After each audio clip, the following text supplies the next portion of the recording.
Ciao amici e benvenuti su questo nuovo video. Al momento sono in trasferta, per la precisione in camera di mia sorella, a editare il video che uscirà questa sera sulla seconda parte del carburatore, cioè questo. Questa è la seconda parte di un video più grande. Se non l'avete fatto andate a vedere il primo, perché sennò altrimenti potreste non capire alcune cose di questo video. Vi lascio il link qua sotto in descrizione, andatevelo subito a vedere e poi tornate qua. Ma non perdiamo tempo e buona visione. Il principio di funzionamento di questi circuiti è sempre quello che abbiamo spiegato in precedenza, però questi circuiti sono separati e gli ugelli sono situati in posizioni diverse del diffusore del carburatore. Allora, allo 0% pedale la valvola del gas è quasi completamente chiusa. Il flusso d'aria è molto ridotto e quindi la depressione che insiste sul circuito principale, quello definito di massimo, non è sufficiente per richiamare il carburante dalla vaschetta. Esiste quindi un secondo circuito, quello definito di minimo, per ovviare a questo problema. Il circuito del minimo ha un foro di erogazione nel diffusore, posizionato subito dopo la valvola del gas. Quando quest'ultima è chiusa, genera una forte depressione a valle, andando a creare le condizioni necessarie per richiamare la benzina dalla vaschetta. Il carburante erogato dal circuito del minimo viene preventivamente miscelato con una piccola quantità di aria tramite il condotto dell'aria minimo che bypassa la valvola del gas. Questa quantità di aria si può andare a regolare tramite questa vite qua, che è la vite di aria minimo. Essa è dotata di una punta conica che va a parzializzare il circuito di aria minimo.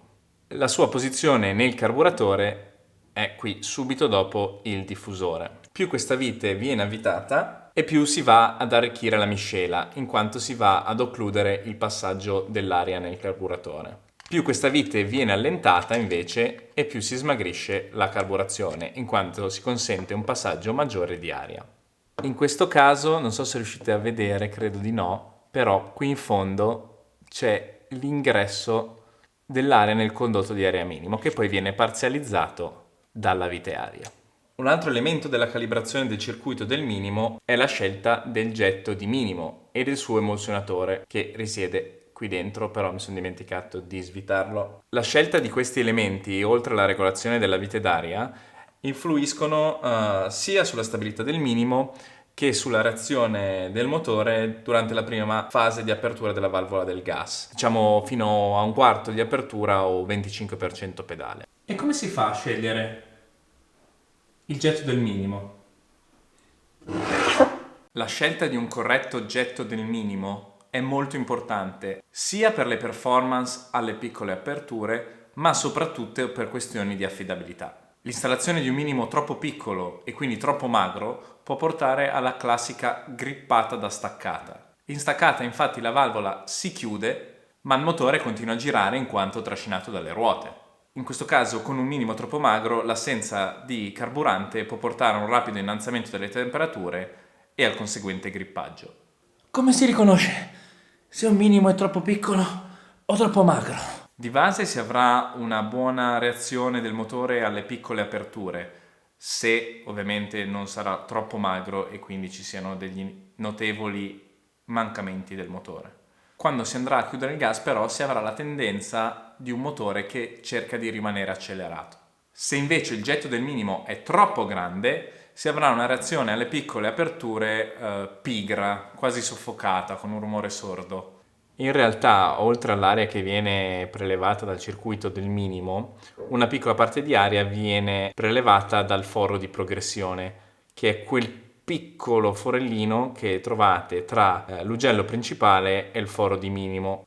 Parliamo quindi un pochino più in dettaglio del circuito di progressione. Abbiamo detto che alle piccole aperture la depressione dietro la valvola attiva il circuito del minimo e fa fuoriuscire carburante miscelato con aria da questo forellino, che è quello del circuito del minimo. Il sistema di progressione è stato descritto poco sopra per quanto riguarda il suo contributo di aria al minimo. Quando la valvola è leggermente sollevata, intorno al 20-25%, la depressione generata dal flusso d'aria aspirato inizia a essere abbastanza consistente. Però, se da una parte si avrà un incremento della depressione sotto la valvola causato dall'incrementare del flusso d'aria sotto di essa, dall'altra parte si avrà una diminuzione della depressione a valle della valvola chiusa che alimentava il circuito del minimo. Infatti, una volta alzata, la valvola non riesce più a creare la zona di depressione dietro di essa che alimentava il circuito del minimo. Però inizia a essere sufficiente per richiamare carburante dal foro di progressione, che non ha un circuito all'interno della vaschetta a sé come quello del minimo, ma utilizza appunto il circuito e il getto del minimo situato nella vaschetta per l'aspirazione di carburante. Quindi abbiamo questo foro che inizialmente per le piccolissime aperture viene attraversato da aria che arriva dal diffusore e che va verso il circuito del minimo, e in seguito all'aumentare dell'apertura del gas viene attraversato in senso opposto da un flusso di carburante che poi giunge al diffusore sotto la valvola. Quindi, essendo anche la progressione alimentata dal getto del minimo, si capisce quanta importanza abbia il getto del minimo sulla calibrazione effettiva del motore. Man mano però che il pilota chiede apertura della valvola gas, meno importanza avranno sia il circuito del minimo che quello di progressione. Infatti da un quarto di apertura fino al 100% di apertura prende il sopravvento il circuito detto di massimo. Dal momento che la valvola a gas può parzializzare la sezione di passaggio del diffusore in maniera abbastanza ampia, è facile intuire che anche la depressione del diffusore possa variare in maniera ampia. Alle medie aperture il valore di depressione è generalmente più elevato rispetto a quello che si avrebbe quando la valvola è quasi del tutto o del tutto aperta. Questo, senza un sistema di controllo, risulterebbe in un afflusso di carburante maggiore alle medie aperture rispetto a quello che si avrebbe a full gas. Ecco dove entra in gioco il nostro amatissimo spillo conico e il nostro polverizzatore. Lo spillo si muove all'interno del polverizzatore. Quando la valvola del gas è poco sollevata, riduce lo spazio a disposizione per la risalita del carburante. Vi ricordate che in precedenza vi avevo accennato che lo spillo è legato fisicamente alla valvola? A grandi aperture, invece, la parte conica dello spillo, e quindi più fine, arriva nel polverizzatore, aumentando l'area di passaggio della benzina. Così, anche se la depressione è diminuita, l'aumento dell'area a disposizione del carburante mantiene il rapporto di miscela al valore ottimale. Vedete? Quando la valvola è abbassata e quindi tutto lo spillo all'interno del polverizzatore, c'è poco passaggio intorno allo spillo per il passaggio di carburante. Quando lo spillo si solleva, la parte conica raggiunge la sommità del polverizzatore lasciando molto più spazio, vedete che si vede dell'ombra intorno allo spillo, per il passaggio del carburante. Possiamo quindi dire che tra il 25% e il 75% di apertura gas una buona parte della carburazione è dovuta alla scelta dello spillo e al suo accoppiamento con il polverizzatore. E come si effettuano i cambi di carburazione tramite lo spillo? Così potete vedere lo spillo dove si posiziona in una situazione di riposo all'interno della vaschetta senza la presenza del polverizzatore, che adesso andremo ad avvitare. Vedete che sull'estremità superiore dello spillo ci sono delle tacchette e un fermaglio? Questo fermaglio va a battuta sulla valvola del gas. Quindi se avremo bisogno di smagrire la miscela, bisognerà abbassare lo spillo, spostando il fermaglio verso l'alto. Ora non starò a farlo perché dalla fotocamera si vede poco la differenza. Al contrario, per ingrassare bisognerà far salire lo spillo muovendo il fermo verso i fori più bassi. Questo ovviamente è tutto in maniera molto semplificata. Per ogni tipo di carburatore, infatti, esiste una vastissima tipologia di spilli, caratterizzati da geometrie diverse che possono andare ad influenzare la carburazione. Però non ne parleremo in questo video, ma vi posso lasciare il link qui sotto in descrizione dove troverete tutte le informazioni riguardo gli spilli del VHSH30, il carburatore che montiamo sui kart TM. Abbiamo parlato di come lo spillo, muovendosi nel polverizzatore, abbia effetti sull'erogazione della potenza. Quindi, come step successivo, vi parlerei appunto del polverizzatore stesso. Come detto, il polverizzatore mette in comunicazione il gesto del massimo, che è qui, e il diffusore stesso. E lavorando insieme allo spillo conico, come abbiamo appena visto, influenza la carburazione. Però oltre al foro del polverizzatore che lavora insieme allo spillo, anche l'altezza del polverizzatore all'interno del diffusore ha un'influenza sul comportamento del motore. Infatti, se l'estremità è corta, il combustibile deve risalire dalla vaschetta per un tratto minore e dunque nei transitori l'erogazione sarà più pronta. Lo stesso ragionamento vale anche per la sporgenza dell'ugello nel diffusore, questo qui. Esso infatti crea un ostacolo al flusso di aria aspirata dal motore. E dunque qui a valle, vediamo se riesco a inquadrare, a valle di questo ugello si ha una zona di fortissima depressione. Lo stesso tipo di depressione creata dalla valvola del gas quando è tutta chiusa sul circuito del minimo che avevamo visto in precedenza. Questa zona di fortissima depressione va quindi ad attivare o prima o dopo l'attivazione del circuito del massimo. Andiamo a parlare adesso dell'elemento fondamentale della regolazione del carburatore. Elemento fondamentale per la corretta funzionalità del motore alle grandi aperture gas e al raggiungimento della piena potenza. Sto parlando del getto del massimo.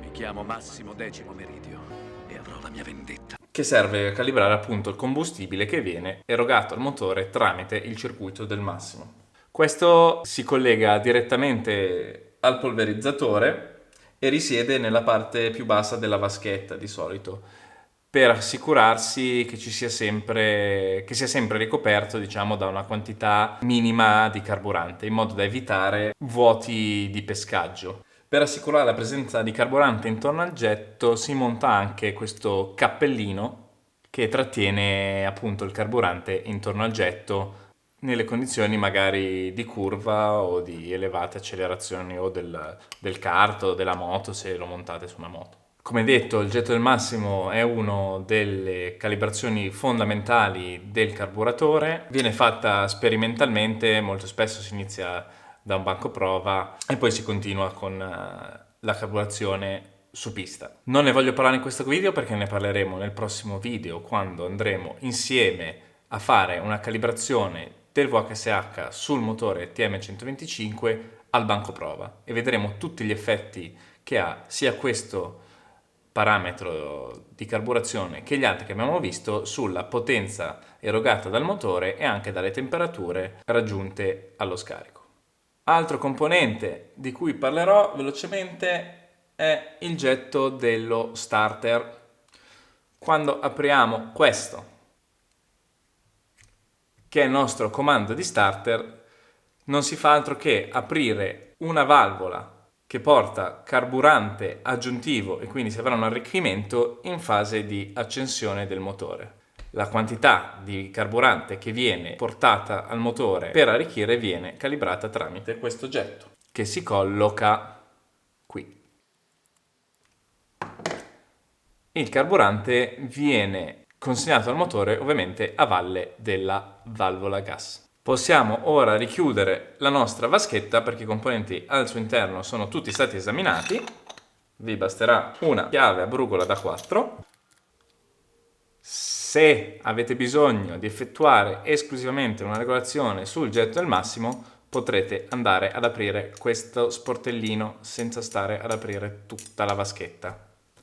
Ultimo componente, la vite che regola il regime di minimo. Si inserisce nel nostro VHSH qui. Che effetto ha questa vite? Come vedete, con la vite disinserita completamente, la valvola è completamente chiusa, ma andando ad avvitare sempre di più la vite minimo, si ha un innalzamento della valvola gas. Vedete che si è alzata? Ovviamente più avvitate, più la valvola si apre e più il regime salirà, mentre se svitate il regime scende, perché la valvola si chiude. Tac! Ridendo e scherzando, tra una cosa e l'altra abbiamo completamente rimontato il nostro carburatore.